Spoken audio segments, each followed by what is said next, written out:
انا بشكرك يا وليد، وانا يعني سعيد جدا بيك وسعيد جدا باخونا صلاح الطيب، وبقول لكم مبروك على البرنامج، ويا رب يكون بدايه طيبه بالنسبه لكم. ونصيحه لكم، افتحوا البرنامج ده اكتر للقاهره، بلاش يكون بس جوه اسكندريه، افتحوا المجال اكبر، روحوا اتكلموا، اعملوا احاديث مع شخصيات كبيره في القاهره ان شاء الله، وتتكلموا مع الناس، التوسع يبقى اكبر.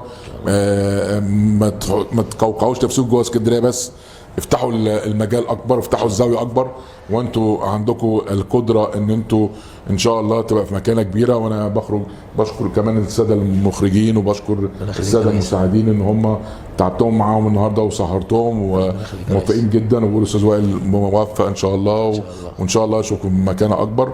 وبقول لجميع اسكندريه ونادي الاتحاد يا رب الخير لهذا النادي، وبقول لكم كل سنه وانتم طيبين بمناسبه عيد الفطر المبارك، وان شاء الله تمام نادي الاتحاد في العلالي، وتمام نادي الاتحاد في المكان اللي تليق بيه، وان شاء الله الخير لاسكندريه والخير لمصر كلها ان شاء الله.